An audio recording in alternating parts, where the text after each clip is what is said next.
Hello and welcome to Game Over Here, the video game podcast created by gamers for gamers. We're your hosts, Leon, Dave, Stagby himself, and we've got a lovely guest, a lovely bearded guest. Honestly, I love that beard so much right now. I feel so inadequate with my little bum fluff. Is that all you can grow, or do you? Yeah, pretty much. It's pretty embarrassing. To be fair, before I started growing the beard, I was told by my mother, my dad used to have a big beard, but he couldn't grow the sides, and I was worried that I wouldn't be able to grow the sides, but I'm all right. Anyway, so as you hear, the lovely Chris is joining us from 19 Stone Ninjas. Welcome. Yes, indeed. Yeah, and first of all, I love the name in the first instance, just 19 Stone Ninjas. Where did that come from? Yeah, well, it was one of those things that actually, you know what? I came up with it years ago, and I was going to use it for like a design studio. I do web development as well. Right. And I kind of started partnering with a guy, and we were going to use it. We got a logo and everything, and then it just fell through. So I just ended up keeping it and using it for something else later on. So yeah, I don't know. It just came to my head one day. I think I was 19 stone at the time. That's all I can think of. Able to lithely run across the rooftops and assassinate people in the dark. And you thought, well, yes. I'll put the two together. Yes, no, I wouldn't say lightly. I think that was the it's a bit of an oxymoron, isn't it? Can I just call us an oxymoron? No. Sorry, I'll start with the insults. That's generally how we go too. So we're good friends. I've already been insulted at least 3 times previous to the podcast starting, so I'm on a good footing. Excellent, you bastard. Yeah. Where's the t-shirt from? I'm liking the t-shirt. When can we get them? That is, you know what? I'm actually not wearing this for promotion reasons or anything like that. I just put it on today. Oh God, my wife got it for me. Girlfriend, she killed me. She's your girlfriend now. You've been demoted. Yeah. Can you see it from that? No, you probably can't. I don't know. I can't remember. I'll tell you later. Put it in your notes. But yeah, anyway, I mean, I think we need to jump into. I mean, you're working on a game, Subnet, isn't it? Yeah. Yeah, what do you want me to tell you about it? Just give us the whole pitch. Give us the whole thing. Right. Yeah. Well, I haven't quite got to the pitch stage yet because I made the silly mistake of deciding to write a 3D game, a big, like AAA standard 3D game Good stuff. As an indie developer, and then I got a few people on board, and I've kind of realised that was there's a lot of work involved in it. Yeah. Should have went for a 2D platformer or something to start off with. I think everyone does them, so why not be different? No, Subnet is it's a stealth hacking and parkour game. It's that's the main kind of punchline anyway, or tagline. Kind of influenced by Deus Ex mainly, but Metal Gear Solid and a bit of Mirror's Edge in there for the parkour first-person stuff. I've been developing it for the last 2 years, and I've got a team of artists with me. I've got 2 artists and a concept artist as well, 2 3D artists, and then I've got a composer as well helping with the music. Oh, awesome! But yeah, it's kind of just developed over time. I've always had the idea of kind of creating I've always loved the Deus Ex universe, and I've always loved the Deus Ex kind of the multiple ways to approach any situation. You know, like they did the same in Dishonored, and it's that kind of level design I've always enjoyed, and I wanted to challenge myself and do that. But I also then decided to make it quite high fidelity, and that's where the length of time is it's where everything's taken. Have you felt that recently a lot of games that have tried to be like Deus Ex with the sort of freedom of go where you want to hasn't really done that? Well, are you talking about indie games specifically, or no, just general games?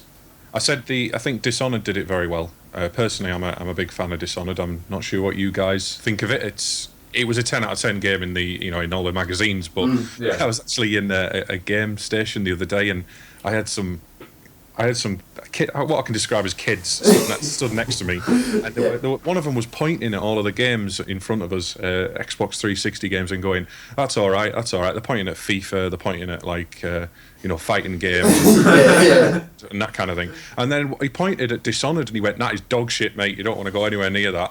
And I'd had to leave the shop immediately. Was it like beard rage? suddenly your beard was on fire and you were like, I was horrified that this was coming. And they picked up the latest COD and went and bought it. And I was like, oh, God. Right, okay, COD's a good game, if it, as a shooter goes, but get some taste, I thought he was going to say that he hit him. This is Sparta! You come out the door. I must admit, I've not played Dishonored. I've seen videos and stuff. I made a very big mistake in that game. Oh, yeah. So there's 2 ways of doing it. And I assume you enjoyed it because you went very stealthy. I was stealthy for about 5 minutes and then thought, do you know what, I'm just going to kill loads of stuff. And then the end becomes impossible. Because everything comes back at you. Yeah, I've done it both ways. The chaos ending and the what's it called? The non-chaos, whatever. The light, the light gentleman side, the dark side. Yeah. I did both ways, but some of my friends. My camera's just decided to turn off, so I'm frozen now, aren't I? Yeah, you are frozen. It's quite funny as shit. Let me just turn it off and on again. So, I was talking about Dishonored. Yeah, I did it. I did do it stealth first time, but I've also done the chaos ending because I wanted to see people be eaten by rats, and I wanted to try all of the other cool powers. But that's what I like about those games, and that's what I said. It's the same kind of thing as Deus Ex. You can upgrade, your hacking skills and your stealth skills, or you can upgrade your explosive skills, and that's the kind of thing I wanted to do. As I said, there's so many systems that I have to program and put in place, not including all of the art and everything. It's just a long process. Are you enjoying it though? Oh yeah, definitely. It's very rewarding. I'm a programmer in my real life, in my real job, and it's a very different type of programming. And I would say you get more out of it than, do any of you guys do any code? Do you I work for a games company, so I am around programmers, so I get their vibe when code works. I also get their vibe when code doesn't work. So.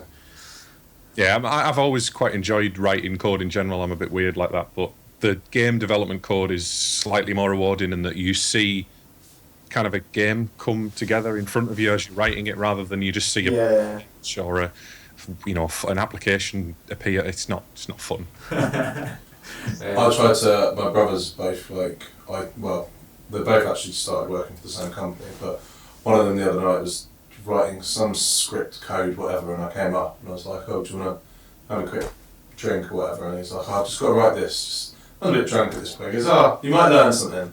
I sat down for about 7 minutes and I was like,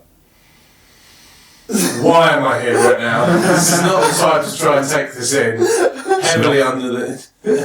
I'm sure it wouldn't be too bad if I wasn't pissed out of my face at the time. Just don't try it on heroin either, it doesn't work. Very, very Moorish. Actually, Rainbow, Care Bear, Small Ant. Best code ever. That just sounded Care Bear, Small Hands. Small Ant. Rainbow. I said if you're on heroin and you're trying coding, then the keyboard just sort of melt. Unless it's LSD or something. Just like. For heroin, I thought you just had a stroke then with just those random combination of days. Oh god, we're back on the puns. Back to back. Oh shit. Missed that one, Leon. I did miss it. I was. Deliberately missed it. I said if you're on heroin, you'd probably be more into codeine than cocaine. Oh god. Oh, right. I'll leave now. See you later. Yeah, fine. Yeah, get your coat, mate. Chris, the camera's accidentally switched itself off again. Is this going to be a blank side of this screen? Amazing. How big's your team then? I said I've got 2 3D artists. So I've got one guy who came on originally to do like props, just creating lights and tables and that kind of thing. He's now starting to get involved in some of the environment and stuff. And I got another guy who's he came on to do characters initially, and he came on because he saw me streaming some game dev. I know it's not the most interesting thing to stream, but you'd be surprised at the amount of people that will watch you do it and that are interested and give you help and advice and stuff. It's pretty cool, the game dev community in general. But yeah, he came on after seeing me stream for a few days, and I've got a concept artist who does pretty much all of our character environment prop concepts, and then me, I do everything else: story writing, coding, everything. I'm not even going to list it all. all the bits in between, of which there is a lot. There are a hell of a lot, more than you could possibly imagine, and the advice to any indie dev, and this has been said to every single indie dev, including myself, don't do a 3D game as your first game. And I only say that because, although I'm enjoying it, I could have got instant gratification doing something else. You know, I've got to a point where it's not laborious. I'm still enjoying it, but we had a bit of a time where we had a bit of a break because we were a little bit like, oh God, really? It's like so much to do, you know. And yeah, it is what it is. But yeah, it's certainly rewarding. Awesome. So it's like having a small child that has now entered the terrible teens stage, and you're just waiting for it to get to the point where it's got himself a kick-ass job that's going to pay for you. Well, hopefully. I mean, I didn't actually start. I started at the side. Started at something that I wanted to do. Oh. Yours just went really terrible. No, that's all right. Oh yeah, no, it did. It did just yeah, now it's fine now. What the hell? It is. I started off as a hobby, and I was just going to do it on a night. I'm a contractor by trade, so I have quite a lot of time off work as well. So the last 3 months, for example, I've been just doing the game. Tomorrow I'm starting another contract, so I'm kind of back into it, you know. So it'll be evenings again, but everyone came on like a revenue share initially, and it just kind of, I don't know, it's kind of just evolved from there. I'm going to have to, at some point, once we've got the demo done, I'm going to have to go for a Kickstarter, which I'm sure you've had guys on who are doing Kickstarters before now. Yeah. You know, look at it in a more serious way, because we're doing one level at the moment. I actually intended to do one level, which was like a big office block, and then a load of other kind of areas in a city area. And then I was going to move on to like using that as the demo. The problem is there was too much work in just that one level, so we've now condensed it down into the end section of that level, and there's still months and months and months of work ahead of us. It just keeps growing, you know. Just keeps growing. The guys that you do the podcast with, are they also working on this game, or are they separate people? Different. It is different. However, there's a guy on there called Lewis who he started doing the game with me initially. Right. Me and him were just going to do it, you know, in our own spare time. He's an artist. He's not a 3D artist, but that's kind of where it fell down. He kind of couldn't get involved because he had real life commitments. So he decided to part ways on the business side, at least anyway. And I've just continued it and built the team up after that. But everyone else, no one else on the podcast is involved or even interested in in game programming, rather. You sort of sit down ready for a podcast. You're like, hey guys, they did this today. It was really exciting. They're all like, oh god. Yeah, I try not to. I'm only talking about it because you asked me. I am pretty good at keeping it to myself if no one asks. It's amazing when you like look at how far stuff has come. Like, you know, go back 10 years, look at games and things like that. But like how much work goes into some of the stuff that you just take for granted completely. Oh, right, yeah. You know, you look at even the most simplistic games, and someone spent, well, not always, but most of the time, months going on it. It's exciting times though, because I think in the next, you've got a lot of stuff that's going to spur on people to make their own games as well. You've got a lot of these basic programs that kind of give you the idea of how to build a game very simplistically. And I mean, like Construct 2 is obviously a good example of that kind of thing as well. I mean, like, just because of the fact that it can go on many different platforms as well. Exactly. So I think, you know, they've kind of got the right kind of thing, and the fact on how simple it is as well. I think, and Unity is obviously another thing that's sort of making it very accessible as well. Yeah, Unity and Game Maker are the two. Well, Unity, Game Maker, and UE4, which is the Unreal Engine. They're all very popular now because they're quite cheap. I mean, Unity is probably the most expensive out of them all now. Yeah. I think UE4 is like £19 a month for subscription. So if you really want to get into, I mean, look at the games that are written in Unreal Engine. You know, you could do something really good. But the thing is, with me, it was learning all of the game development techniques, understanding what a shader is, for example. I don't know if you guys even know what a shader is if you've not been involved in it, but there's all kinds of different things that you need to learn. To do, depending on the type of game you want to do as well. Again, this is why you start with a 2D game, because there's not as much to learn. You don't have to understand how level of detail and occlusion culling and all that kind of stuff fits in with everything else. Sorry, going into too much technical. That's why games. You start talking about Z fighting if we really want to. Yeah, there we go. See, I've been hitting that today actually. Oh, nice. Near clip pulling, that helps. If you, I don't know. See, I know what you're talking about. At least someone does. I don't. I'm so lost right now. I'm a QA tester, so I'm kind of like your nemesis. Yeah. So no, I tell you what, since I met good QA testers, people who actually give me decent feedback, I'm support teams and QA. I am very appreciative of, because I can't test all my own bugs. Even, in the real world as well, it comes to a point where you've written so much code, even if I've done it in a test-driven way, it still comes to a point where someone else needs to take a look at it, It's like writing a book and missing a spelling mistake. It's the same kind of thing, Yeah. But I take great delight in going through and going, there's a spelling mistake, that sentence, totally wrong. Rewrite it, come back. You've spelled Z fighting wrong. Yeah, exactly. Use an S. God. You've used a / instead of a hyphen. I keep having to hold my tongue, and like my regional manager keeps putting stuff on like the group WhatsApp, and like he uses the wrong of, so sometimes it's like off instead of of, and I'm like, just stop doing that, please. I'm a grammar Nazi with it. I am. I didn't used to be, and you know what taught me to be. I never learned anything at school really when it comes to English. As soon as I left school and joined an IRC channel, and people started picking me up on my grammar and my spelling mistakes and my punctuation.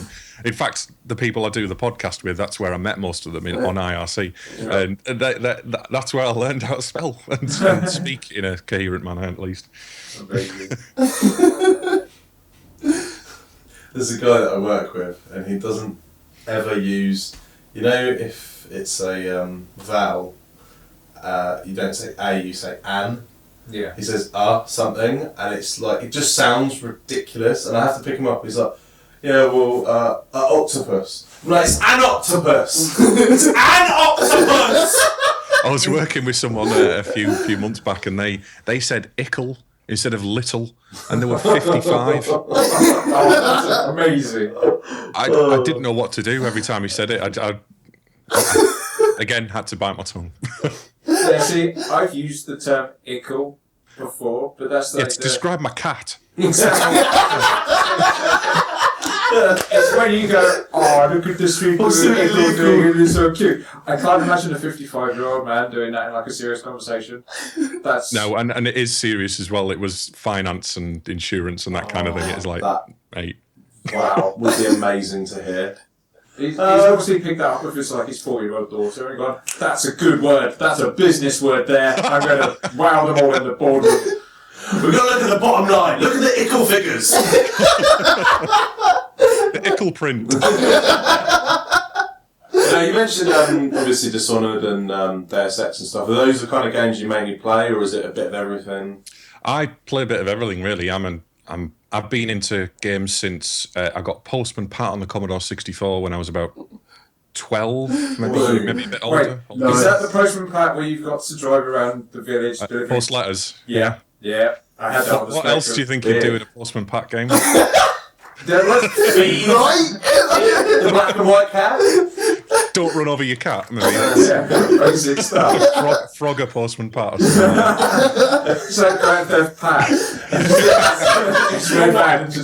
It wasn't too far from that, because you had to get in your van and drive to the next place, and I can't even remember how it all worked, but there was loads of different little things you had to pick up, mostly packages, I think, and post them, but there was other little things, little tasks in the game, but it's been so many years since I played that, I can't remember. Yeah, but yeah, I play platformers, I started out my professional gaming career, as you say. I started out playing FPS games, and I played Quake 2, semi-professionally for a little bit as well.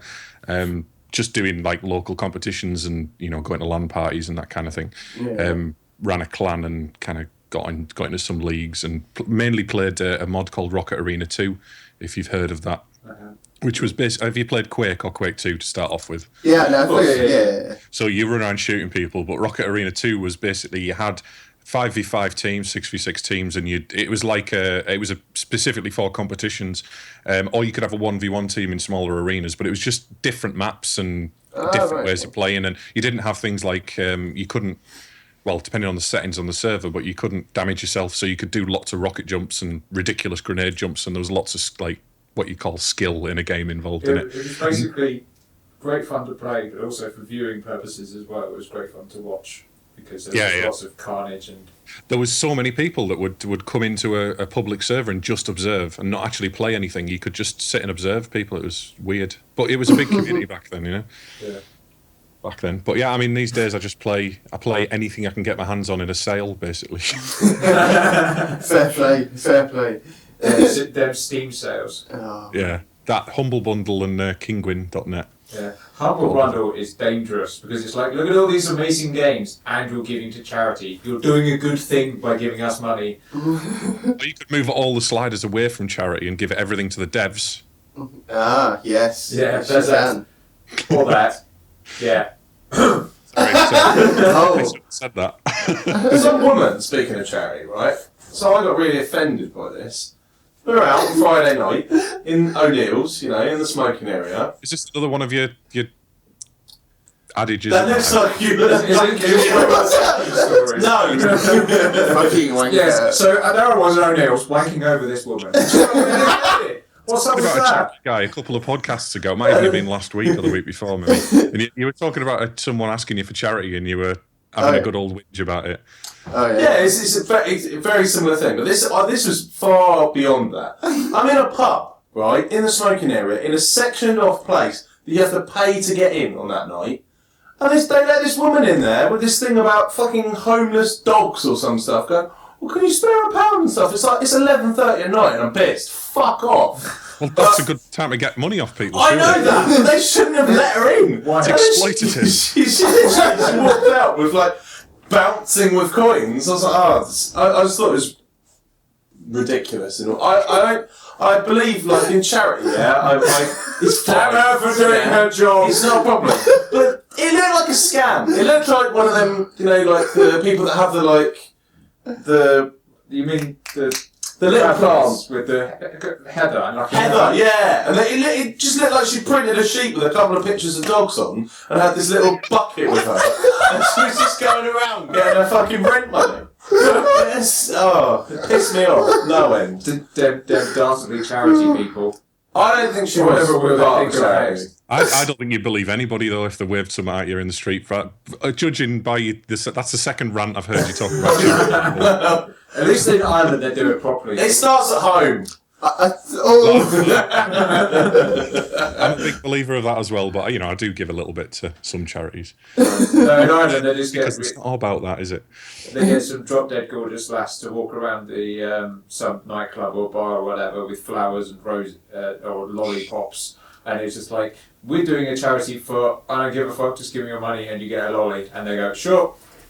All your money. They don't even do that around me. Or when I used to go out to the clubs around here, they just walk around with a flower and go, "Do you want a flower?" And it's like, "Yeah, if you're giving it to me." And then they go, "Oh, that's £5, please." Why? What? Is this so I can go and pull or something? Is that the intention of giving me a flower? So do I look that sad that I need a flower to go and? I love the freshen up guys in the toilets and the clubs. And they're like, no spray, no lay, no spray, no lay. And they're all like the songs. What's the other one? The guy was saying it the other night. See, all the freshen up guys I've ever seen are like Lurch. You walk into the men's room and they're behind the door, so you don't see them. You get to the urinal, and in the mirror you can just see the door slowly. And they're just going. You know what I've done in them situations? I usually say no to them. No, I'm not interested.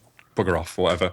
But I have done it before where I've got them to give me a spray of the aftershave, and they've given me like towels and stuff to dry my hands afterwards, or sprayed some soap on my hands, and they just walk out without giving them anything at all. And I know it's probably a bit wrong, but I enjoy doing that. I get a sick pleasure out of it. Is that when you go to these bars or clubs or whatever, and you go for the first one and you break the seal, if you're mean to them, you know that when you need to go for the loo again, that they're going to be there waiting.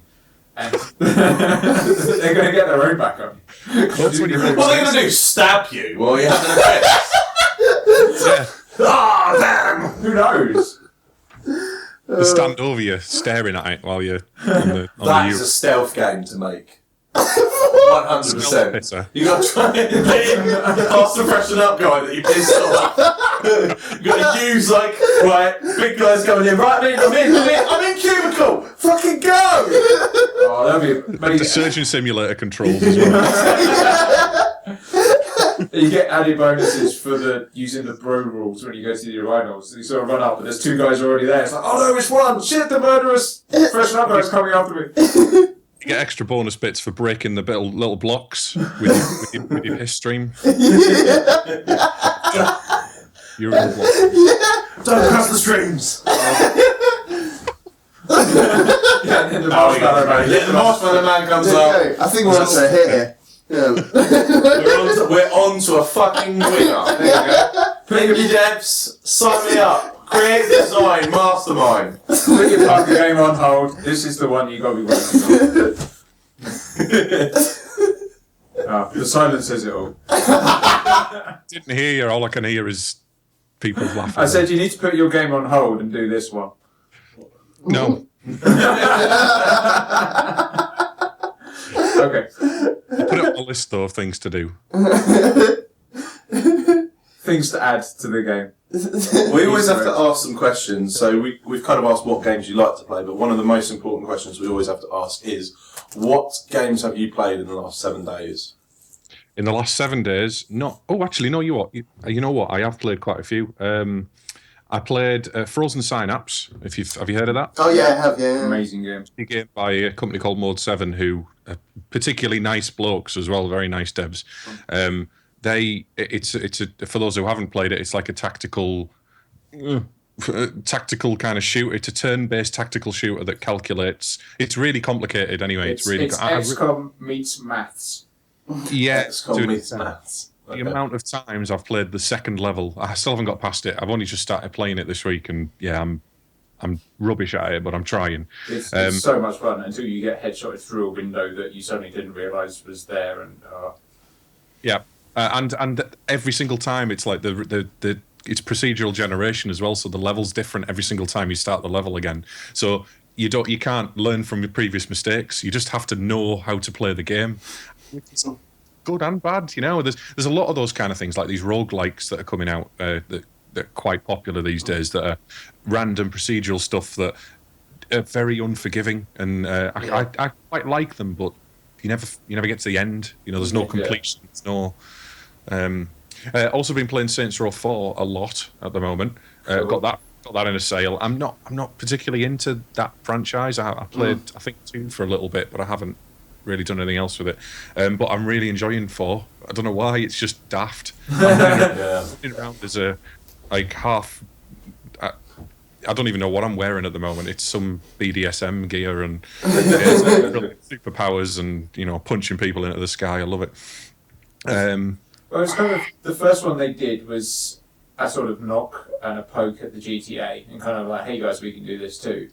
And it went a little bit silly, and then they just went, oh, you know what, fuck it, bring on the dildos. And every version that's come out has just got more and more. 4 is fucking off the wall, though. Yeah, I just did a section. In fact, it crashed at the end of the section, so I have to do it again. But it was a section that was kind of a nod, or a parody rather, of Metal Gear Solid. It's one of the rescue missions you have to do, and you run around in a box for a little bit, and then you and every time a guard sees you, it says WTF above the head, and it makes the same. Crazy. Right? And there's all kinds of nods into there. It's like the Matrix. Basically, you're in the Matrix in the game, aren't you? Yeah. There's Terminator nods in there, where you've got like I can't remember the name of them in the game, but there's these Terminator things that just walk towards you and shoot you. Yeah, I quite like it. It's different. It's just a bit of fun, and I suppose that's what a game needs to be, isn't it? Definitely. Yeah. The expansion comes out for that soon. Yeah, the expansion's already. Get Out of Hell's out. Oh, is it out now? Yeah. Okay. Yeah. Is that an expansion, or I thought that was Saints Row 5? Get Out of Hell, I think, is an expansion. I thought Get Out of Hell was expansion, but there's another. Because I'm really confused too, because I thought it was number 5, but there is another expansion. I think they're both DLC, or I don't know. Well, I've got all of the DLC that I got with whatever pack I got from Steam or wherever it was, and I got the Enter the Dominatrix, is where you basically are chasing a dominatrix around the city, and they kind of explain to you how the game was going to be developed in the first place, and it's an alternative game, but it's only a short version of it. Sorry? I said that's cool. Mm-hmm. Yeah, you end up in a sex club at one point, obviously. And one of the best parts is you have to collect furries and put them in a cage. Tasks I thought was really cool. But I've got another few of the DLC. There's loads of DLC. I think when you get to a certain point in games these days, they open all the DLC up for you, don't they? They suddenly go, right, you've now got access to this. You've now got access to this. It took me about 20 minutes clicking enter, going through everything that was in the pack that I got. I thought you were about to say it took me 20 minutes to do them all.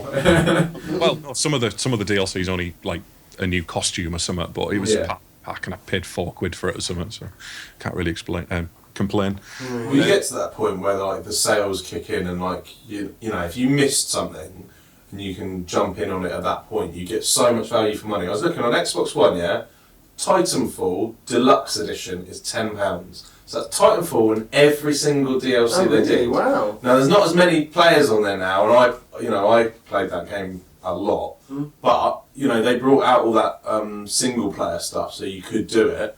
And for a tenner, you know, you only have to get 20 hours out of it to have that 50p ratio. Unless it's a really awesome game or a brand new game that I really want. Like, for example, the Phantom Pain's coming out on PS4 soon. That's what I'm going to get it on anyway. I'll pay full price for that. But I don't... £10, that's my limit these days. Because you don't need to. I've got 250 games in my Steam library. I've got a 15 consoles sat downstairs with stacks of games that I'm wanting to play that I haven't got round to yet. I've got what's that? Last of Us Remastered I got for Christmas that I still haven't played. I haven't played the original either, so I'm looking forward to getting on that. Have fun with that. Yeah, but a couple of my mates have highly recommended it. I'm looking forward to it. Other games I played, two other indie games actually. An old retro game that's been re-released called The Chaos Engine that you may have heard of. Oh, I love that game so much. It's best game ever. It's not as good when you go back to it. It's hard. It is hard as hell, that game. It really is. But I got to the second level the first time I played it, and I don't know how I died. I just bullets everywhere. It's craziness.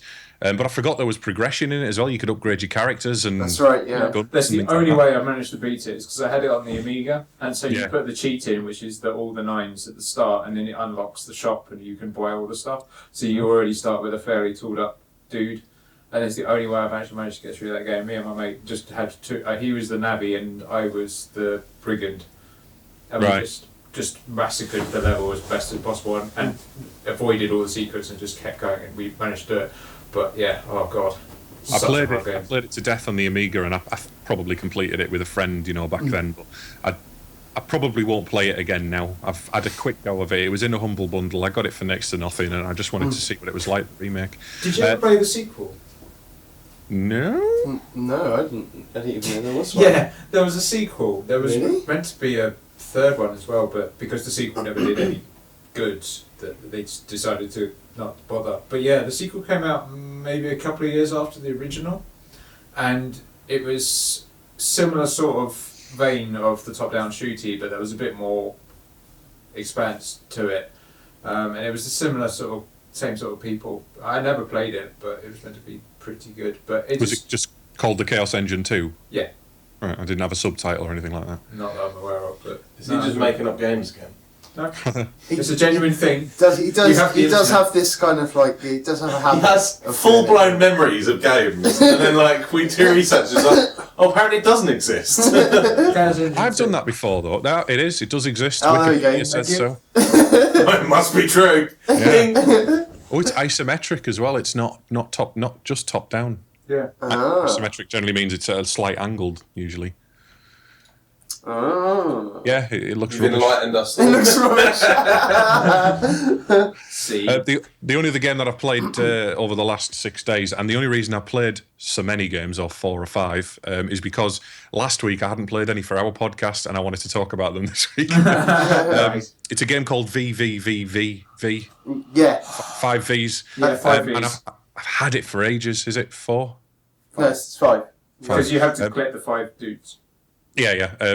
That's why it's called it. But yeah, for those who haven't played it, it's like an old Commodore 64 kind of style indie game, 2D platformer, but with a different mechanic in that when you press a button, you turn upside down and you're on the ceiling, and then it's absolutely solid. It took me ages to figure out some of the puzzles, and it's like, oh right, so I just go underneath the platform rather than on top of it.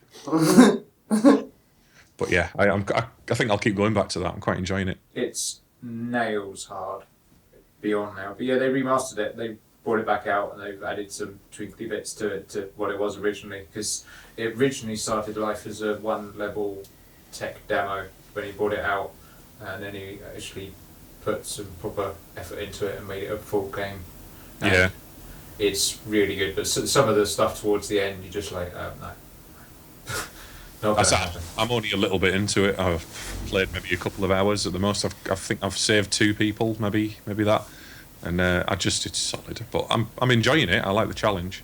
Yeah. I kind of like Super Meat Boy, that kind of thing. I don't mind the difficultness as long as it isn't totally and utterly frustrating or crap.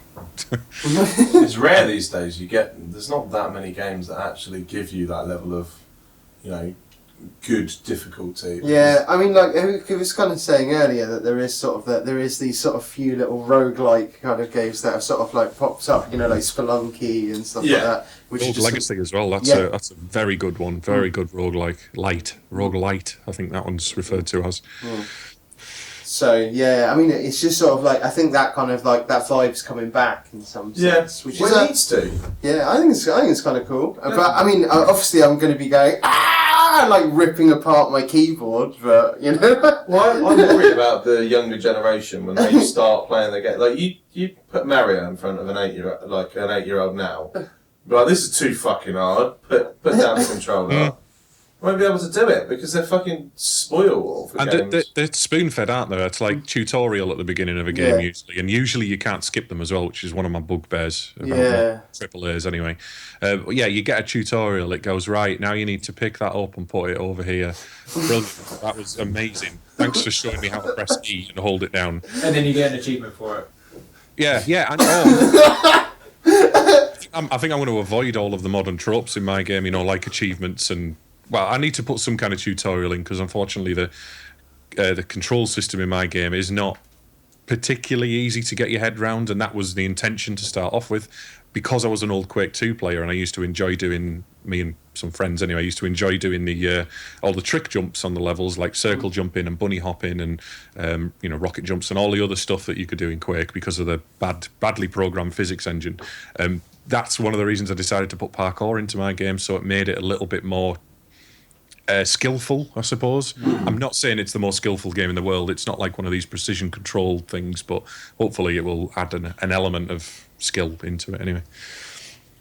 Nice, cool. Nice. Well, I mean, I think we need to sort of dive into. I mean, Dave, you got what are you playing this week, my man? So, I was going to talk about Life is Strange. And I also started Grim Fandango, but you're talking about indie games and achievements and all that sort of stuff. The vanishing of Ethan Carter. Yeah.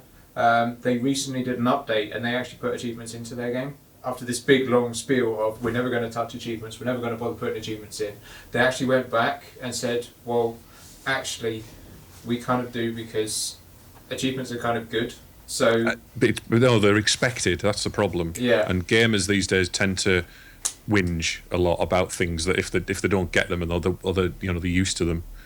Exactly. But it was a really good article about the reasons why they did it and where they were going to put them in and stuff. So they didn't put like 30 achievements and congratulations, you tripped over a rock.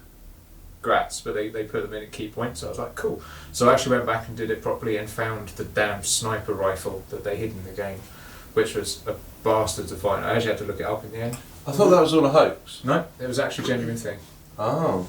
You have to complete the game, then you have to go back to a certain point, you have to pick up a grenade, then you have to run to another point in the game, throw the grenade, and then you have to go to a third point in the game where the diver that was hiding at the bottom of the lake dies and he drops the sniper rifle and picks up. What? Yeah. That's not a game. That's work. It was just like, mind blowing, but that's done now. So done. Did you start playing Grim Fandango then? I have started playing Grim Fandango. Is it nice? I'm loving tank controls. Well, you're loving them. That's the reason that that was my sarcastic face. I downloaded the Scum. Is it Scum VM? It was on. Yeah. I'm not sure if it was or not actually, but anyway, whatever. I've downloaded either an emulated version or the original PC version a while back, and tried it. Really hated the controls. Really, really hated them. So I'm waiting for the I was waiting for the remaster. It came out last Wednesday or something, wasn't it? Yeah. And I'll be getting that ASAP. The only reason I'm doing it is because of an achievement. You're such a gay. I know. Plus the fact that Matey Boy said that he demanded that the controls be put in the game, so they're in. So I thought I'd just see how bad they are, and God. They're doable. You know, you can play the game with them, but it's like playing Resident Evil, you know, when you walk into a room and you have to change your angle of your control stick because the camera changes. Yeah. I've been recently playing Metal Gear Solid all the way through, from the very, very first one all the way through. We're on to 3, I think. And they're the same. Most of them have got really bad camera angles that just confuse you. And especially when you're trying to stealth around a corner, all it takes is one camera angle to change, and then you suddenly run out and go, "Hi, I'm here."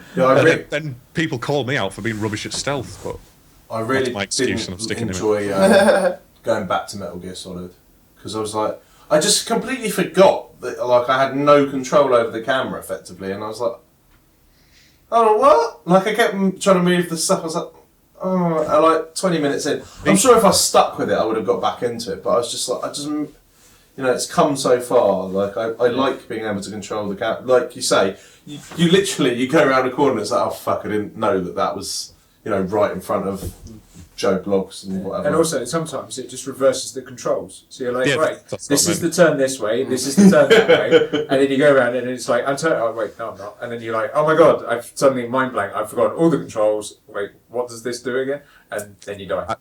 I do that all the time, though, and every single one of the Metal Gear Solid games as well has slightly different controls. It changes some of the buttons, some of the action buttons and stuff. So I can't remember what I'm doing in 3 now. It's been a week since I played it, and However, the storytelling and the humour in Grim Fandango is amazing. That's what I want to play it for, because that's what I'll respect about it. I think I'm looking forward to it. As I said, have you tried the other controls, by the way? At all? No, I'm gonna stick with it, and I want to prove that I can do it and get through the entire game with it, and then go back and do it properly. Like my mouse, as I was saying to Leon earlier, my mouse is sitting there in the charger next to my keyboard, going pick me, and I'm like, no, mouse, shush, keyboard time. What is wrong with the world in that you have to? Yeah, you think that you might not be able to do it just because of the control system. In fact, a game's just too easy now. Is that the theme here? In that you need to be challenged to. I'd just change the controls personally. I'd be like, whatever, just get on with it. Well, it's just the achievement, really. Seriously, that's all it is. And also, I picked up Castle of Illusion on the PlayStation. I hadn't played a 3D jump around for so long that I just completely forgot how to jump and everything, and it took me a little while to get back into it. So, every now and then I like to dress it down a bit and go for some hardcore controls just to get... Was that the Mickey Mouse game, Castle of Illusion? Yeah. I bought a Mickey Mouse game at a RetroCon a while back. It might have been that one, I'm not sure. And I hated it. And I put it in my SNES, and I just hated it. I used to play it as a kid and really liked it, but it's like trying to play The Lion King again or something. It just doesn't have the same feeling. Don't you dare! Oh! That level is the best level in any game. The bit with the monkeys and you swing all over the place is like my favourite part of any game ever. That's a lie, but I really... that is a lie. I have very fond memories of that game. And Aladdin as well. Don't play it again, though. Yeah, I won't go back and play it. You won't have fond memories of it. No. Which studio did Grim Fandango? Well, Double Fine redid it, so it was LucasArts. Because I wish they'd go back and do a load of those old LucasArts, like Full Throttle was one of my favourite games. They went back to Full Throttle, talking about annoying controls. Jesus Christ! It gives you no hints as to how to do stuff, and I'm like spending This is what I'm talking about. It gives me no hints. Get lost. It's a game. Figure it out. Stop expecting games to be easy. Challenge yourself. I loved that game so much. Yeah, it took me 20 minutes of banging my head against the keyboard to suddenly figure out that there's one button that will change through all the different cycles of use, and then you're like, okay, cool. Because I was expecting to go in as like a normal point and click, like Monkey Island and all the other games they did with an interface. It isn't like that. Wrong. That's wrong. That's before like mouse was really integrated into those properly. I remember playing a game on the Commodore 64 years ago, and there was a rebind controls system in it. And I can't remember what it was now, but I remember rebinding controls, not understanding what the word rebind meant, and not knowing what I'd done, and just completely losing the plot. I don't know if I'd unbound everything or something. I can't remember the game. I should try and get it out. No, they should. I wish they would, because Monkey Island was quite a good one, but there was a load of those games I have really fond memories of because of the comedy side of it. You don't get that as much these days. Sam and Max was another one I really liked, and like a lot of those games, I think if they brought them back, they could be really, really good.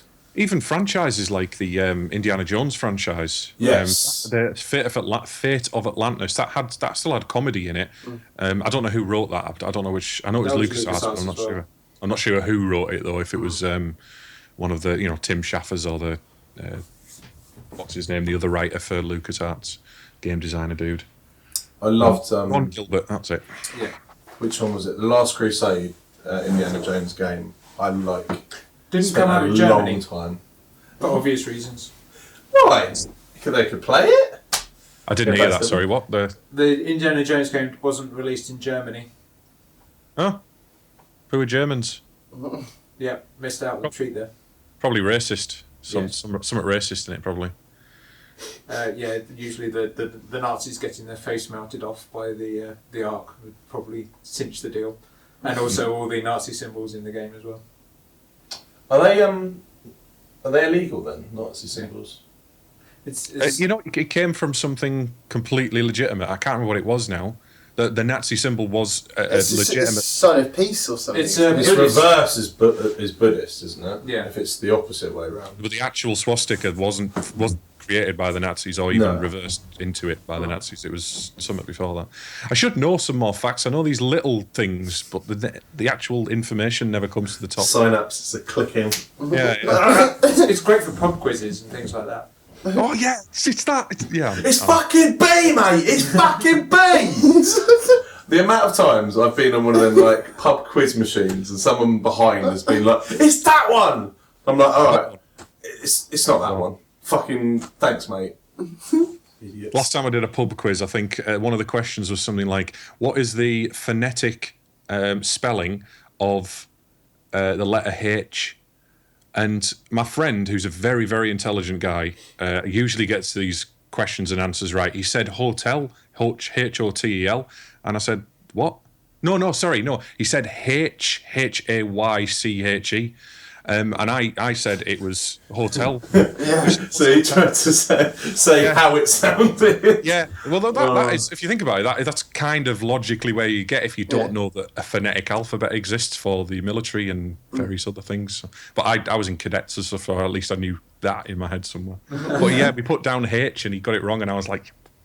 The phonetic alphabet's a bit weird because in other languages, those words don't make sense. No, but then in other languages they have completely different alphabets too. Yeah, but surely you could go with like, what about countries? Countries almost always start with the same letter. No. Almost. Hungary is Magyar or something like that. Germany, Deutschland. Alright. Belgium. Yeah. I did steak once as well. Someone pulled me up on it. So. That's all right. Mike's the brains of the group. No, I always laugh. I call up IT and I have to give my name phonetically, and they're like, "Oh, can you spell your name?" I'm like, "Yeah, it's M for Mike, India, Kilo, Echo," and they're like, "What was the first one?" I'm like, "It's just fucking Mike. It just come on." Mike, I just realised. Yeah, sorry. It's so frustrating. They're a bunch of idiots on my text. I actually have a Hungarian second name, so I have to spell it phonetically. Otherwise, even when I spell it phonetically, people still write it wrong and send me letters for all kinds of crazy names. I've had Stevens, because I always say, because Stevens is my surname, and you've either got the V or the PH. So I always say, when I say my surname, I go Stevens with a PH. But like, I remember, did I tell you about this? I'm not sure. So on something I'd given my name, Michael Stevens, and I looked at the thing at the top, and it had PHTEVENS. So it was like, Stevens. I was like, how did you get to this point in life? Like, Jesus Christ. Yeah. I don't get it either. Well, no, I suppose I have it with Shepherd all the time. It's really annoying. Yeah, yours is spelled. Yeah, but it's actually like I go like dictionary spell Shepherd, like that. You know, the actual dictionary spelling of Shepherd. But couldn't you say shepherd like sheep? Yeah, like herding sheep. Yeah, like herd. That's the spelling of shepherd. Exactly. I would spell it SHEPHERD. And that's the correct spelling. Is it the right? I'm terrible at spelling. So but the amount, like, honestly, I've got a Wickham Wanderers T-shirt, right, and on the back of it, right, there's a spelling mistake, and it's fucking amazing. That's why it's Shepherd. I think it's Shepherd actually. Shepherd. And I was like, this is amazing. I it as well. It was like a little bit. I was just sort of like when I sort of like phoned up to complain kind of thing as well. I'm like, right, okay, so how did you fuck this up? I go on my credit cards, Shepherd, right? My name, you know, I put there, Shepherd, you know, email address, Leon_Shepherds, you know, like whatever. Like, how did you fuck that up? I'd really love it if they sent you another one and they just said, picky cunt. No, I just kept it because I thought it was fucking hilarious anyway. My surname's Hollingbury, so as soon as I spelled it wrong earlier. Yeah, so I'm like, my surname's Hollingbury, go nuts. I have seen every spelling under the sun. I spell it phonetically, and then I don't get offended. It's a long time since I've been offended since someone spelt my second name wrong. And mine's Sebok, but it's pronounced now. No, I'm not going to tell you how it's pronounced in Hungarian because it's rude. Prime for ridicule. Put it that way. I'll leave it.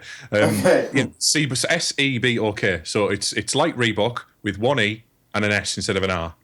That's the only way that I can say it without phonetically spelling it, and people still send me letters with C-box, B-O-X at the end, S-E-A-B-O-X. I have all kinds of stuff. Seabrook, I have lots, crisps. Yeah, it's madness. I'm not too fussed, except when I've worked on good video games and I'm in the credits, or if I'm like at IT and I need to log into my computer. At those particular points, if I'm sending emails out, then I want my name to be right. Or it's like when I was at Blizzard and I wanted my plaque for my name or whatever, then I definitely wanted to make sure that it was spelled correctly. Any other time, it's fine. I think if I spelled it wrong in the credits of my game, then that's when I would be upset. But, well, you know, I think I can just give up if anyone else tries to. With me being a contractor, I get new logins for computer systems all the time. Yeah, and I haven't actually seen it being done wrong yet. Thinking about it, which is crazy. You would expect it to be, wouldn't you? Yeah. You're a scary looking bloke with a giant beard. I'm sure they'd be like triple checking it and going, must get this right. I remember when my dad was getting his he has like this type of wallet he really likes, and they're really hard to find, and his old one was going and it has his initials on here, so we'd sent off having the initials put on, so it's meant to be PHS, yeah? They put PISS on it.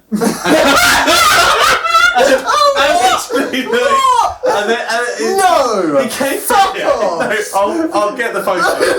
No, I have to see a picture. And then my brother went, does it say piss on it?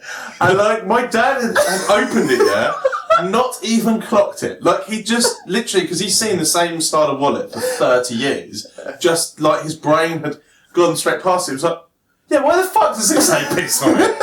I'll try and find it. I'm sure my dad still has a photo of it. Oh. And like the explanation was just like, oh, well, that's what you entered on the thing, and it's like, no, it's not. Like, and all I can think is maybe some kind of, you know, I don't know, like the H split or something. Like, fucking idiot. On a printout or something, maybe. Yeah.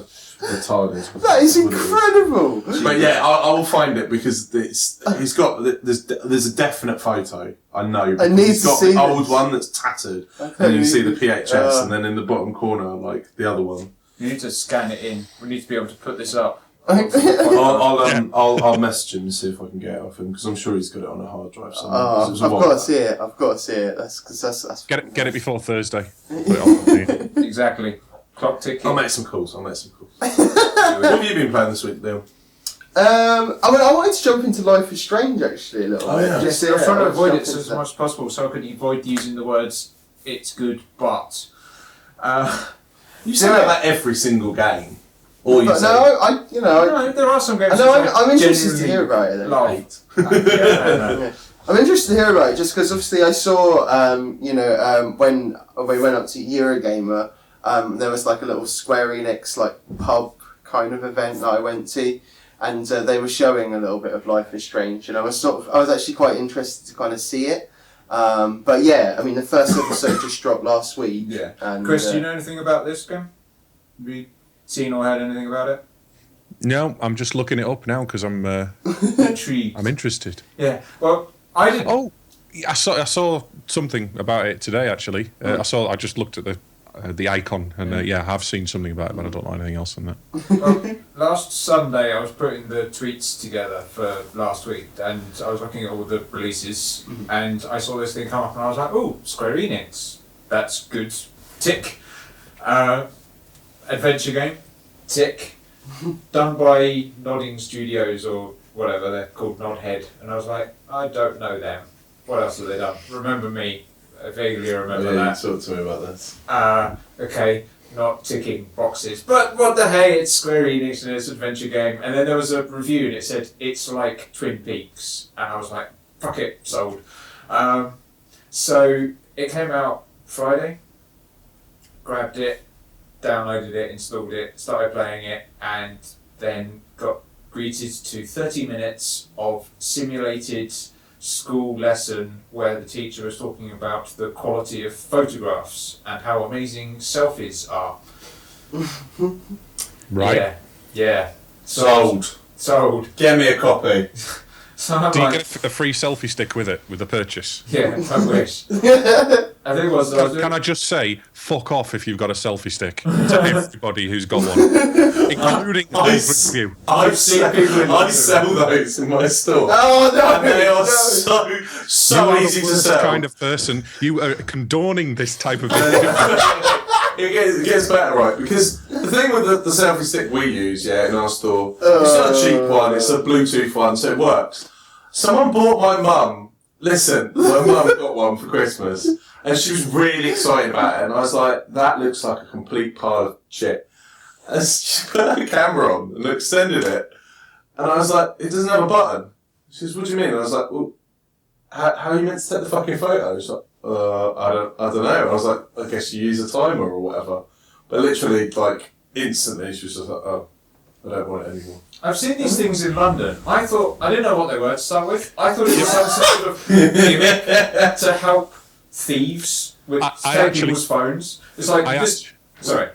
No. I'm interrupting you. Go on. Okay. Sorry. So I thought it was just like you take your phone, you stick it on that, you extend it out, you hold it out to take a selfie, which is basically just inviting someone to come along and go, "Oi, excellent, free phone for me," and off they go.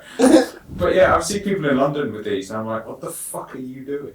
I haven't yet seen anyone in real life with one. You know what I thought a selfie stick was? I saw an advert online for them first. It was only a few months ago, wasn't it, that came out or they started to become popular? Yeah. Or that I was at least aware of them. I actually thought a selfie stick was a tiny little USB stick that had some kind of phone built into it that you could do selfies with. When I found out exactly what it actually was,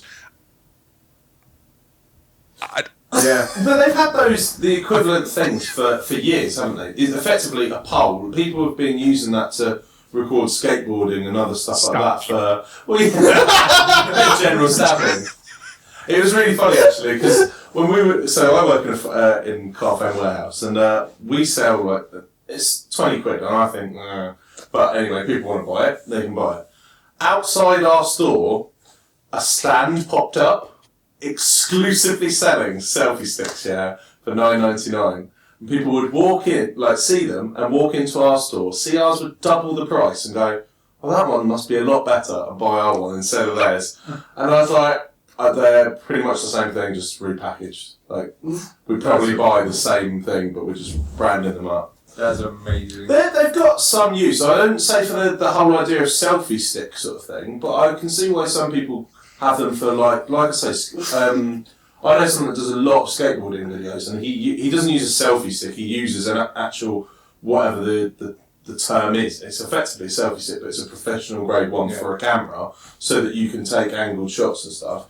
But yeah, I've seen the same sort of thing when people are doing skydiving or rock climbing or whatever, and it's like makes sense. What doesn't make sense is two fucking old biddies walking through the streets of London, one stopping and standing next to a building, going, "You know what? I'm going to take a picture of myself standing out here," while the other person's standing nearby. It's like, why not just give her the phone? That isn't good enough anymore. Your hands, your actual body is not good enough anymore. If you want to take a selfie, if you're that kind of person. Sorry. I'm not a selfie person myself. No, vanity in general is quite annoying to me, but... Yeah. Well, this game, the first 10-20 minutes is basically explaining, "Oh, you know what self is? Yeah, those things have been around a lot longer than what you think they have. In fact, I'm going to give you a history lesson on the selfies." I'm like, what the hell have I unleashed upon myself? Anybody who's got a brain knows that photographs of yourself, which is basically a selfie, for a while, as soon as someone picked a camera up, something that could, a visual imaging device of some sort, I imagine they went, "Oh, yeah, take a photo of me. Why not? We don't have one of them." Yeah. It's even back in the old cave painting days. They take a chisel to themselves, So yes, this is the start of the game. This is, by the way, I'm doing a let's play at this point, and I'm just like mentally killing myself. Luckily, no one's watching because I'm just like, what the hell have I unleashed upon myself? So I'm moving around and I'm clicking things and I'm sort of getting to grips with the very basic controls of this game. The lesson ends, you go off and you do a bunch of stuff, and then something happens and you learn how to use your ability, which is the reversing time, which is the big gimmick about this game, because it's the whole time thing. So you go, "You know what, this terrible thing that's happened, I'm going to reverse time right back to the start of the beginning of the lesson." At which point the game proceeds to go through said lesson again. No. Then goes, "Hey, you know then that lesson where you got that question wrong, you can now do things right." Reverses back again, so then you can go, "I can give the right answer." And this is its mechanic on teaching you how to do time travel. And I'm like... So it's like Braid, but much longer. Yeah. And not as fun. Yeah. That sounds so fun. And this is just the first part of the game. And I've bought all 5 episodes because I was under the illusion that this was going to be amazing. Mug. Yeah. Well, 3,021 overwhelmingly positive reviews on Steam. You would think so, wouldn't you? Wasn't selfie the word of the year last year? Was it really? I know it's in the Who office. decides the word of the year? Because I want that job. That is a great job. It's in This year's word of the year, piles. Twitter decides it. Twitter Well, does. what it is, it'll be some twat doing analytics somewhere in an office. Yeah. Just picking up all the latest trends and stuff, wasn't it? Definitely. It's in Oxford Dictionary now. There was something else that got added to the Oxford Dictionary that I was horrified about. I can't remember what it was now. Last year. Piss slaps. No. That wasn't. No. It was, maybe if it was. Twerk. Oh, Twerk. God. Possibly. Yeah.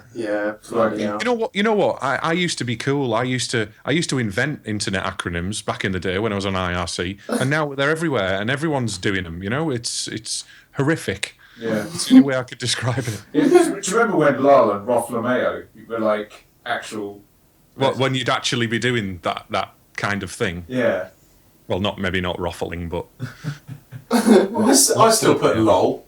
Yeah, but that's the thing, is that it just... Oh, that was enough, wasn't it? That was, yeah. I wouldn't put anything more than that. I think I use LOL because sometimes what I can use, like what I'm saying, could either be seen as me being an absolute, well, I'm usually, but an absolute arsehole, or I'm making a joke of the fact, I'm not saying it this way, and I'll put something like that. Because you can't really, like in text-based, you can't exactly put like emphasis on certain words, can you, and stuff like that. But the problem is that it's now transcended from text to people what actually. Oh no! If I hear someone say "lol" out loud, they need to get smacked. Yeah. They deserve being punched. So I've got my IRC group of friends. We got to a point where we were parodying Ruffle, and it was just literally bashing the keyboard. Every Ruffle a mouth, whatever. We knew what we were doing, but it's madness to everyone else. I think someone said "lol" out loud to me once, and I just walked away. I just didn't say anything. And I also had some guy. This is slightly related, but I had some guy at a Tim Minchin concert come up to me and said, "You deleted me from Facebook." And I just laughed at him. I was like, really? Are you friends with me? Do you care about me? Then speak to me. I deleted everybody from Facebook. I've got about 40 friends on there from about 10,000 or something I used to have. Yeah. It doesn't matter. It's just a thing on the internet, Exactly. You feel bad when it's your birthday and you don't have 60 people wishing you happy birthday from Facebook. Oh, unfollow you. Yeah, I deleted my birthday on Facebook because I hate that. You probably realise that I'm a bit of a misanthrope. I don't particularly enjoy people just being nice for the sake of it, or just I like genuinely upfront, honest people, and yeah, I like the Facebook playing with stuff, like because my brothers are twins, and David hacked Chris's Facebook and changed his date of birth and like loads of random stuff. So on this random day, like he got loads of people going, "Oh, happy birthday!" And then like looking at going on to Dave's and going, "Why is your birthday not the same day?" It's our birthday today. Fucking idiots. Amazing. I literally use Facebook to insult my friends on there now. So I've got, I think, my close family, mum and dad and that, my wife, and then I've got my close friends, my very close friends who actually understand my humour. I think there was a girl who I used to go to school with who posted a picture of her, so she looked beautiful on it, she looked gorgeous on it, but I just posted, "You're looking old." And it would seriously offend some, well, especially some girls anyway, but it would seriously offend some people. And did she find it funny? I find it, well, I don't care. No, so did she find it funny? I don't care if she did or not. She liked it, so I assume she understood at least, to some extent anyway. Amazing. So yes, Life is Strange. I'm really hoping it's going to get better, but right now, don't bother. So just too strange at the moment. Too strange at the moment. Hopefully it'll get better. Well, they've just fallen into all the basic traps, so I'm really hoping that their writing and game ability transcends. Mm-hmm. Yeah, I mean, I'd be interested to see on how they do that, sort of the rewind mechanics across episodes in some sense, on how it kind of affects between episodes. I think that might be quite interesting. It's also interesting to see how they do the choices thing, that the fact that if you pick something, it's going to have knock-on effect and ultimately change the entire game. So that would be interesting to see how that works. So there's the replayability in the sense that if you pick something, then you can go back and you can try some of the other things. But oh god, I just have to do it without the sound. Because the other thing is, as soon as you get out of the classroom and the game starts, they find the most god-awful, whiny 90s slit your wrists guitar music that just will never... And she's walking... You're playing this girl who's like, "Woe is me, I am suicidal." It's like, no fucking wonder, love. This is the music you're listening to. Yeah, it sounds like something I'd get in a sale again if I was going to, and I probably would never play it. It'd probably sit in my Steam library forever, and I'll be going, "Oh, maybe no, not today." Yeah, I've got too many of them on my Steam account. You know, there's a website you can go to that will clock how many hours you've got in total from your Steam games, and then it will give you a random fact. There's my mate of mine did it, and he has over 2,000 actual non-stop hours that will take him to complete his Steam collection, or it's like the same amount of time to completely fill 500 MP3 players. I'm going to see if I can find it now for mine.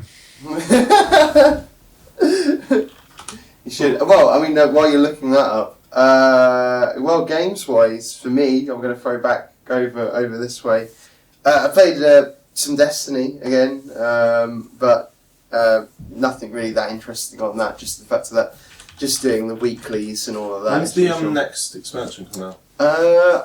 I think it's another couple months away still, I think. I might be wrong. This is the one that they've said, we're very sorry about the fuck up of the last expansion, but we have gone away and beaten ourselves severely, and now we've learned from our mistakes. And they keep saying that they're not going to make the same mistakes, basically. I've already got the expansions. Yes, I haven't played either of them. Oh yeah, no, you should definitely give it a play, but I'm going to move on from that because we've talked enough about it. Rollers of the Realm, as I was on about, is...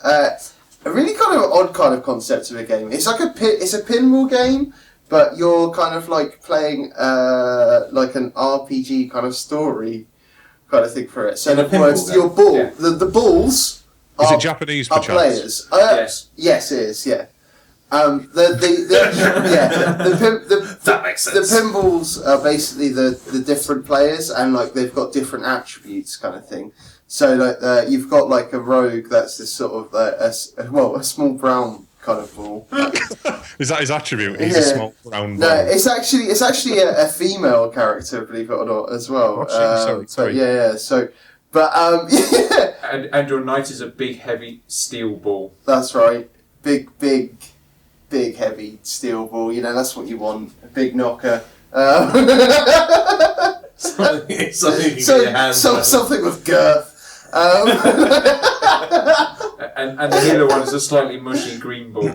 Yeah, and I've got a healer at the moment, but you can get other characters kind of thing to kind of join you on your quest. Now with the rogue, they've got she's got like a special ability where she actually spawns another ball, which is a dog. It's a weird kind of game because of the fact that you can you attack enemies that are out there kind of on the board. So you attack them with your balls. Yeah, you attack them with your balls, and and yeah, I don't know. It's a bit of an odd game, but there is kind of like there is like stat increases for like each character and stuff like that. So it's got the RPG elements to it as well. There's kind of a narrative going on like.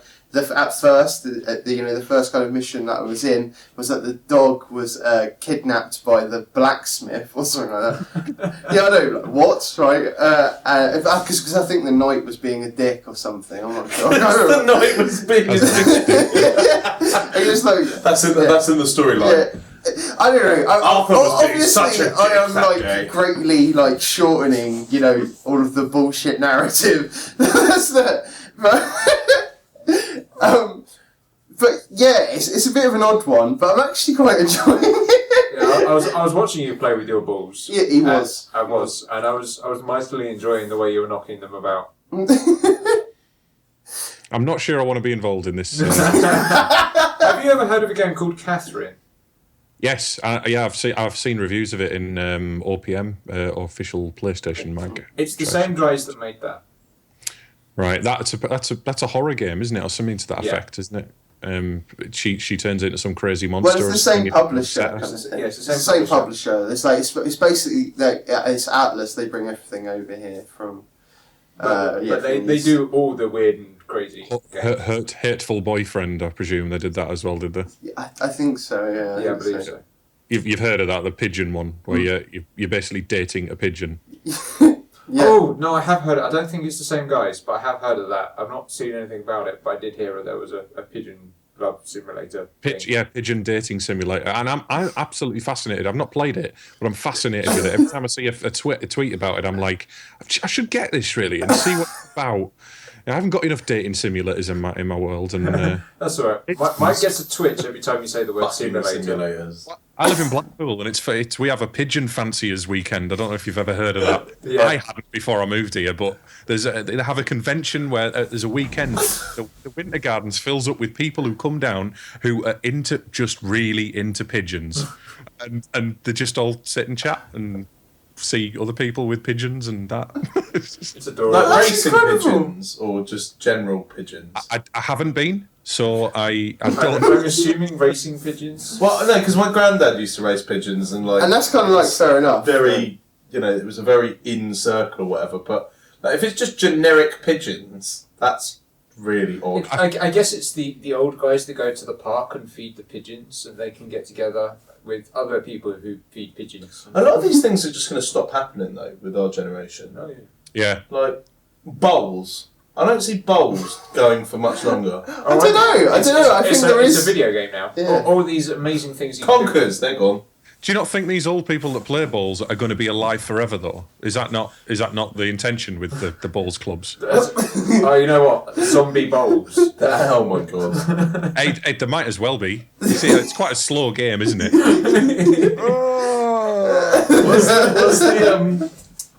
Who's the guy that played Dennis Pennis? Oh. Have you seen? It's called Black Bowl, I think it is. Or Yes. Black Ball or Yeah, whatever. I know the one. And it's like he's like the rock and roll star of bowls and stuff like that. It's actually kind of funny. It's a bit retarded, but it is quite Like funny.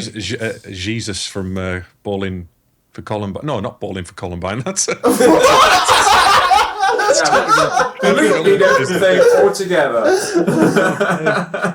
the Big Lebowski. That's it. Yeah, Lebowski. Yeah. Jesus. Bowling for Columbine.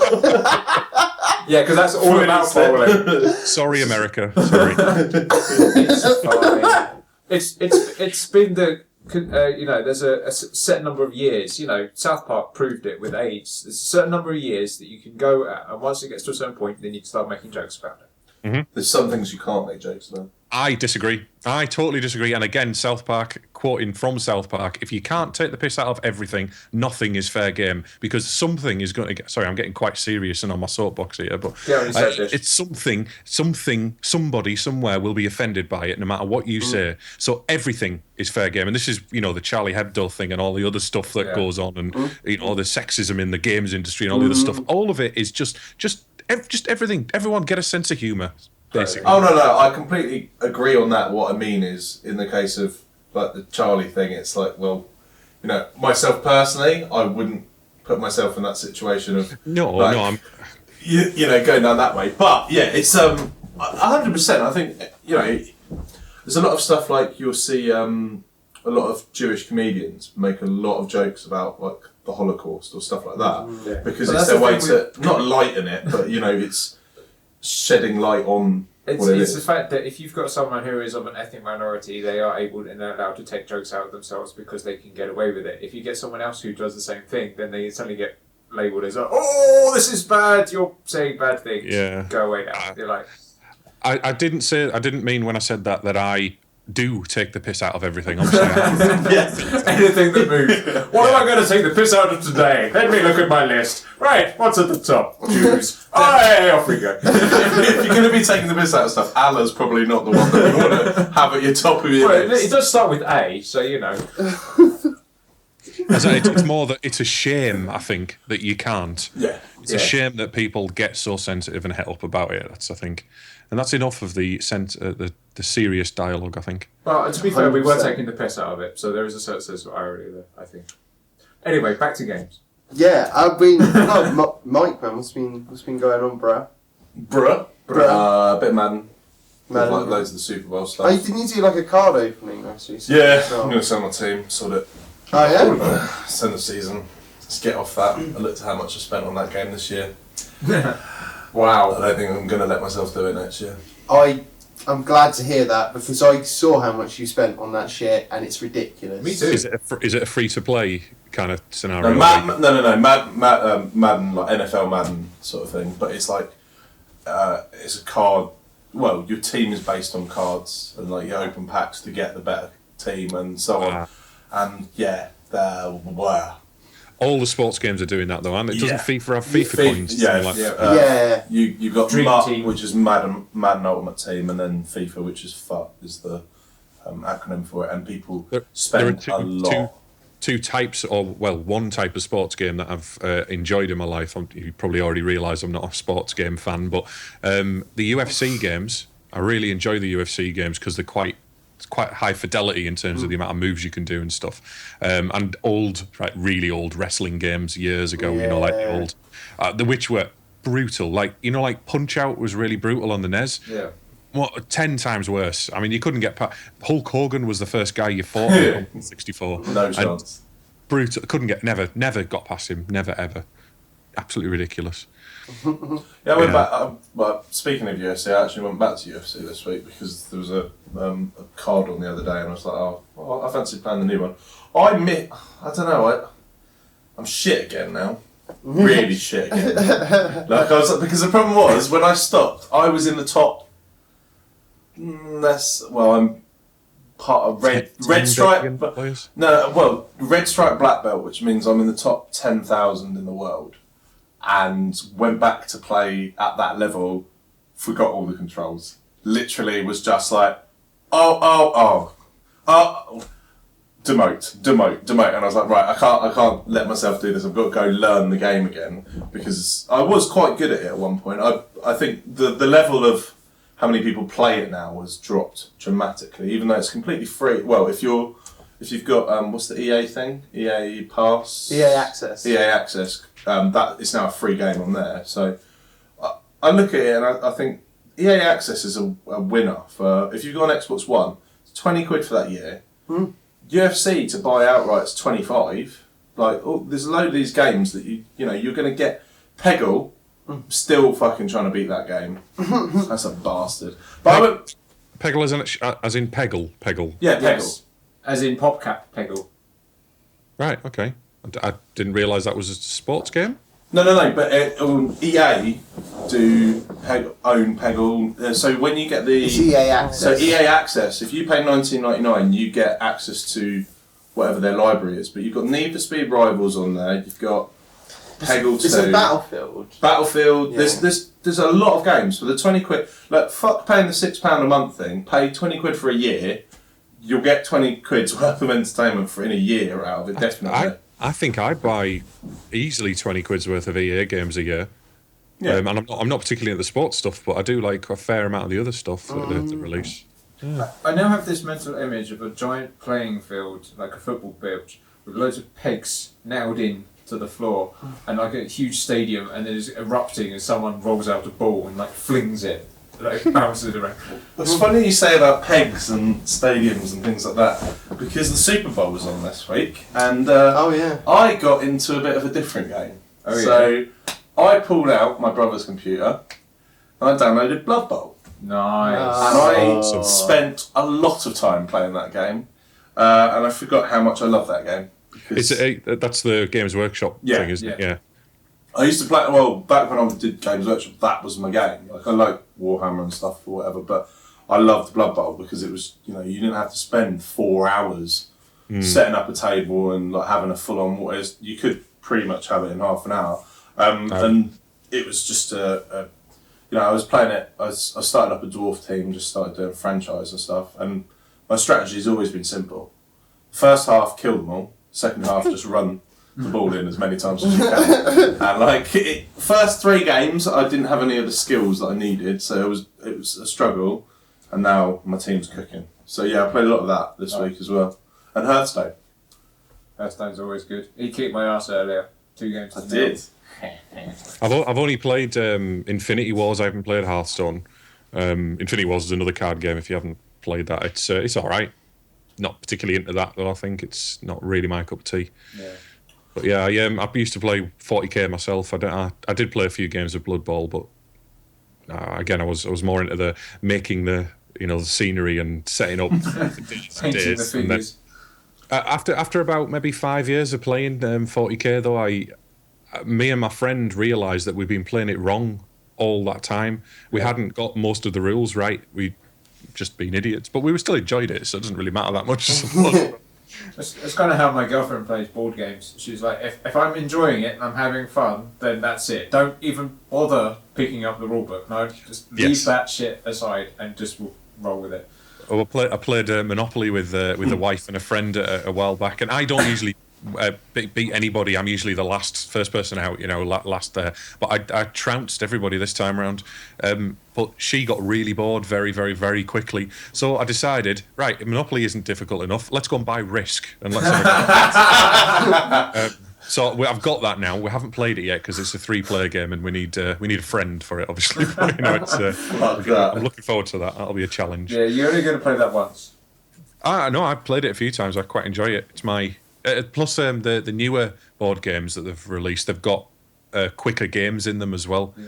Well, I've got the Lord of the Rings one, and the Lord of the Rings one has the traditional Risk version, but there's also a Journey of the Ring mode. So the ring will pass through the various different lands on its way to the big pit yes, Mordor. And as it goes through, you pull cards and certain actions happen, and it changes the way the game works. It's like the quick, exciting version. Yeah, so the new version has got loads of cards in it, and it's got like a pre-setup as well, so you don't have to roll to do all the setups. You just set it up as it tells you. Everyone chooses. Well, the first person chooses a colour, and then you kind of go around in a circle. Nice. There's a tabletop. There's huge. It's kind of a cross between a 40-inch TV and a laptop. These giant screens that come out, but you put them as a TV, or you can put them on the table, and you can use them as touchpads. Have you seen these things?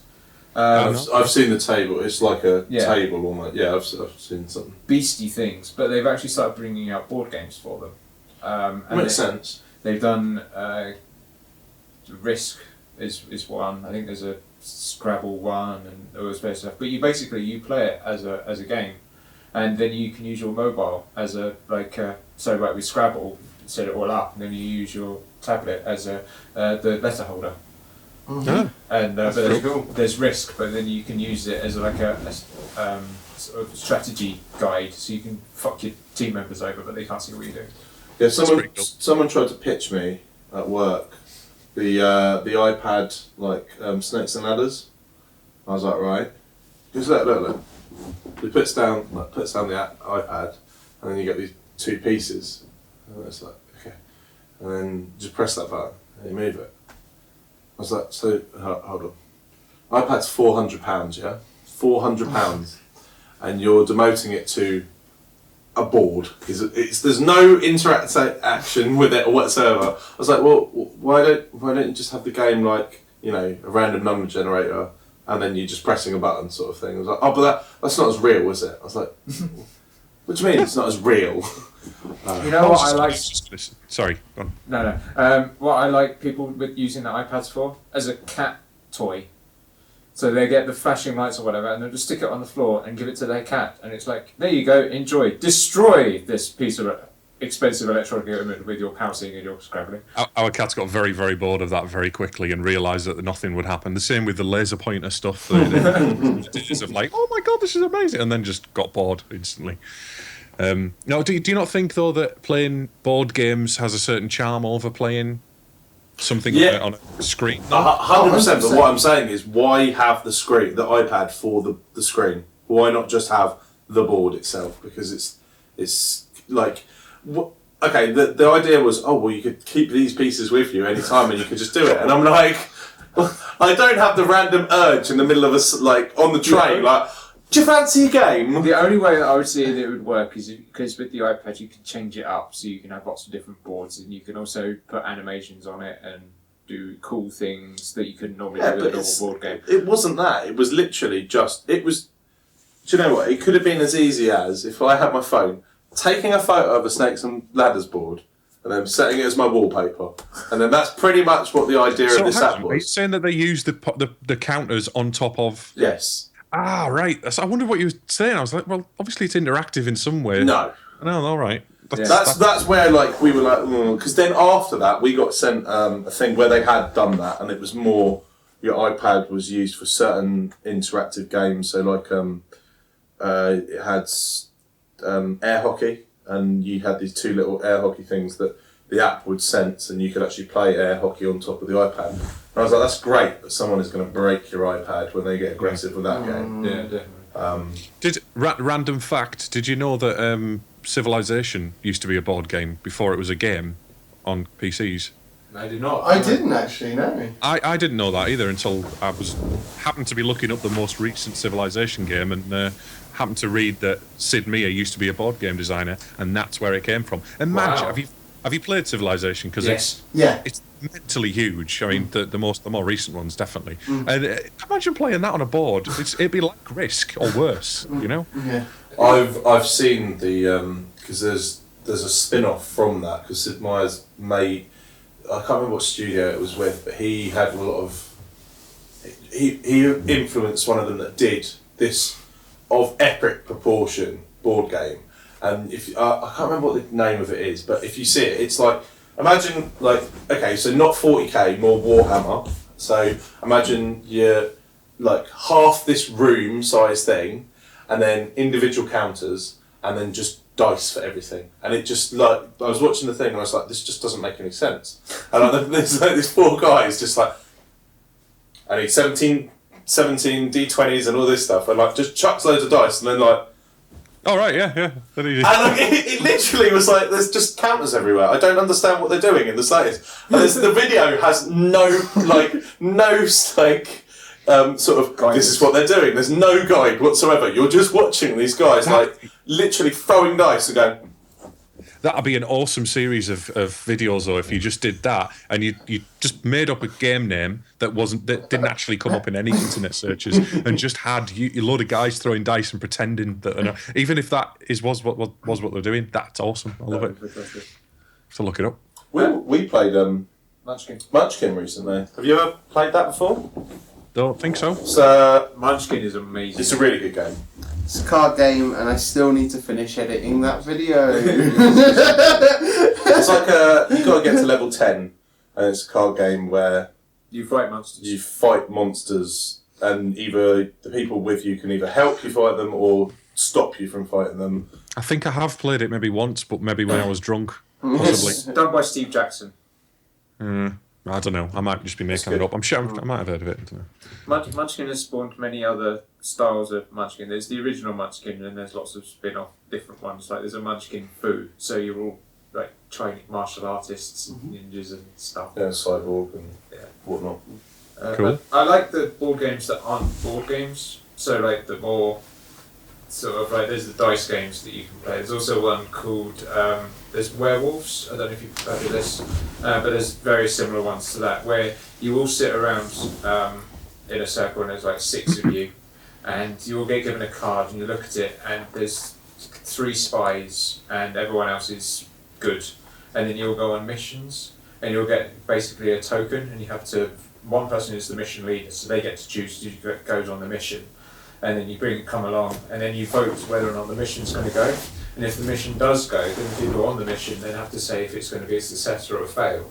So clearly the good guys want it to be a success, while the spies have to fail. So you have to work out who the spies are, and then make sure that all the missions are success in order to win, and the spies have to stop. And sorry, I'm putting it I'm trying to find something. Stop it. Sounds interesting. I should really have got into more card and board games and stuff when I was younger, but didn't, unfortunately. Spent my entire time playing 40k. Do they still make, that's what I was just trying to check. Do you remember that game, Atmosphere? yeah, I have it. Oh, Do they still make that? No. Well, No, because VHSs don't exist Well, anymore. that's what I was going to say, because the whole got a idea DVD of version. a DVD version would make so much more sense rather than having to follow the tracking. Okay, this is Or even a Blu-ray, because you can actually program Blu-ray discs to do random things and stuff if you wanted to. Atmosphere, the original on VHS, I still have. That was part 1 of a 6-part series. Each of the characters in Atmosphere was actually going to have its own separate board game, and each one of those was also done on a video. They then re-released it as Atmosphere the Gatekeeper with a DVD, but they didn't actually bother to release all the others. I still own the original and the sequel. I think my mum's got the original somewhere. I remember playing it so much that I've memorised when the guy was going to come up pretty much, and because it was on VHS. I watched Dr. the Young one, the old one, and Banished to the Black Hole. Yeah, we never played it seriously. This game is just hilarious drunk and attempting to outstare him and just. I think most games come under that category, don't they? That is true. But that one was particular because it was not scary for us, but we liked getting people who were easily scared by it, just so we could freak the fuck out. And then we never bothered with the cards at the end, because that was just way too tricky. Can't remember that much about it. I just remember the guy coming on the screen and you had to get round a board somehow. But there were special cards that you played at certain particular times, and if you did that, then certain stuff would happen. But towards the end of the game, there were so many cards you had to do within so many seconds that there wasn't enough time to actually play them and read them out and understand the rules. You're just like, fuck it, you win. Yeah. Really, board games should be so much, like, they should still be around because the technology for them is so much better. Like that. A DVD makes so much more sense than a VHS. You've got to watch the tracking to go to wherever it is. Also, But when it first came out, DVD wasn't around. No, I'm not saying that. What I'm saying is that now, so Mousetrap, right? Yeah. I've never once played a game of Mousetrap where the Mousetrap actually worked. I was just going to say Mousetrap because that was one of my favourites. Yeah, no. What I'm saying is the setup, my one, never worked. Yeah. Every time something, it would just stop halfway. The technology is there, people. We can make it faster, stronger. But they did. Mousetrap is now no longer Mousetrap. What is it? They're completely different. Kim Kardashian's Mousetrap. Honestly, every single thing on the... I saw a Big Bang Theory version of Risk. What? Oh, was it Risk? There was Cluedo. Sorry, Big Bang version of Cluedo. Big Bang Theory version. I was like... No. There's no need for that in the world. Yeah, there's no space for that. But yeah, the original Mousetrap, where you set the trap up and everything, is gone. It's now completely different. They don't have the little thing that comes down anymore. They've completely... It's just like a little poison pellet that they put on the Basically, side. it's an actual genuine mousetrap that's under the board somewhere, and as you put it around, it just comes up and just snaps your fingers. Extreme version. I'm gonna have to look up like what games are still around, because obviously the things like Monopoly will never disappear. Well, there's probably a King Kardashian version of that as well. There probably is. Buckaroo. I used to love Buckaroo. I think that's still out, and so is Operation. Yeah. Except Operation, it's no longer the person in the body. It's all now around him as well, which makes no fucking sense. Again. Yeah, it's mental, isn't it? Mm. Oh, them pieces are too small. Someone might possibly swallow them at some point, maybe. Yeah. So we'll just give you giant pieces that you could, There's a great video on YouTube of Operation, and the guys have it's the Operation Challenge, and before they get told what it is, it's like, oh, if you go through with it, it's $1,000 each or whatever it is. And it's effectively a slightly larger version of the operation board with these kind of a bit more elongated tongs, and then however many 1,000 volts hooked up to it, so that when you touch it, you get electrocuted. So to start with, they're like, and they're doing it really easy, and then it's like, oh, by the way, what was your worst fear? And then literally they just start throwing random things into this room, so they're effectively just electrocuting themselves. And I was just like, this should be on Japanese TV. How is this an American program? It was like Fear Factor, but way, way worse. That's amazing. Sounds like something you get on I'm a Celebrity or something like that. Japanese game shows are amazing, though. Chris, my man, where can we find all your jazz, man? I know you've got a lot of things to plug, I would have thought, but... I can help you out. I will put things up on screen as well. Yeah, so I've got a fair few channels for a fair few things. But, I'll start off with the game. Obviously, if you are interested in my first-person hacking, parkour, and stealthing game of any way, shape, or form, you can come on our website, which is www.19stoneninjas.com. I do pretty much daily tweeting about the game dev, which is at 19ninjas on Twitter. We do have a Facebook channel, but don't bother with that because we don't. And YouTube, I think it's /19ninjas dev, I think, if I'm right there, or 19 Stone Ninjas dev. I always get that. It is dev, 19 ninjas dev. 19 ninjas dev. There you go. And that's all the game dev stuff. I also do a podcast as well. Which is with me and three of my friends.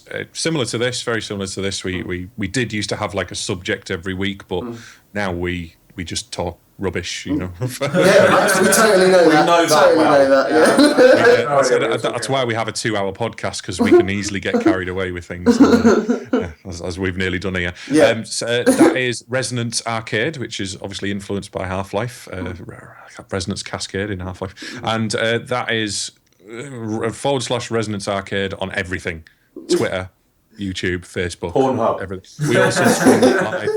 Yeah, we also stream that live on Wednesday nights at 7:30 on twitch.tv/Resonance Arcade. If you're interested, subscribe. Yeah. We may even have one of you guys on, actually. We were talking about having a swap at some point. Yeah. It's like a school exchange. Get someone in. Yeah.